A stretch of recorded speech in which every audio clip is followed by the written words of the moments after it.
obviously the first thing that we all think of when we come to search. Actually, I asked my learning team what social media device they all use more than, or if they had to pay for one website that was a social media device, what would it be? And they all said Google. So I think that it's definitely indicative of its domination. What sets it apart, actually, is its ranking system. They have a formula called PageRank, which is actually it's patented, I think, the process is. So they use four different, among other, but four important systems of ranking in order to narrow their searches. It's the frequency of the keyword on the web page. It's the location of the words on the page, which is the meta tag thing where you put it in the heading, you can put it in a subheading. How long the page has existed, because large corporations and legitimate companies often had a web page a long time ago. Where that's a little bit tricky for when it comes to starting your own up-and-coming small business, because you're sort of behind the game on that, but there are other ways that you can legitimize yourself. The number of other pages that link to you basically allows the internet a way of filtering out the people that are sort of faking it and abusing the system by using keywords that are not necessarily associated with their product or service or site.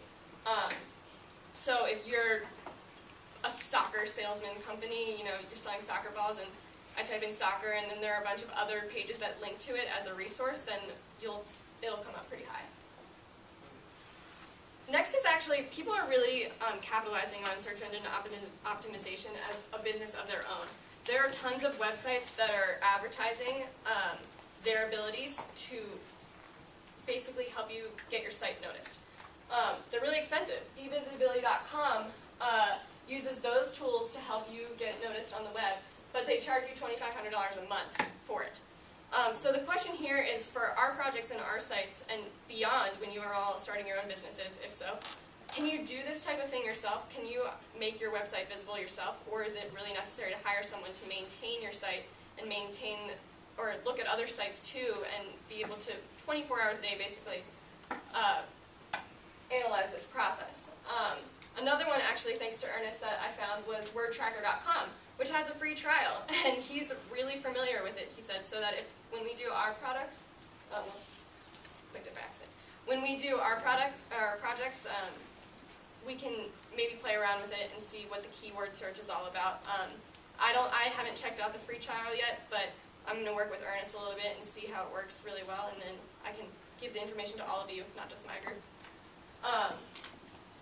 Other questions to consider. Here's what I was talking about with the P2D thing. I noticed when Mr. Harper was giving his presentation, he was asking a lot of questions about why we came to the site that we did when we searched P2D. And I mean, he did mention the tension and the risk between what people are searching for and what information you want them to find. And are they going to be frustrated if they can't find the information that they're looking for and yet stumble upon something else? Or is that going to be a good marketing strategy if they just find your website and then start exploring it? So I did a Google search on P. Diddy, and on Google, those are the first 4 or 5 things that came up. One was his Wikipedia page, then it was his last train to Paris, but it was a different web address than the one we went to. So I'm a little bit wary as to what actually the difference was. Then he has MySpace, and then it was news, and then it was images. And then I did a Bing search, which actually hasn't been my favorite search engine in the past, but I found it useful that on the left side, they had a categorization of the different types of sites that P. Diddy is associated with.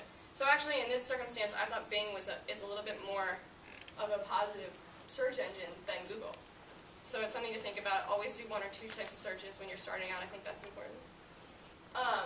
And the last thing was the meandering versus direct route thing. So is it a better business strategy to be one of those sites where people come across it and in the half an hour that they have, they start sort of like clicking through things and spending a lot of time like we did on the P. Diddy site?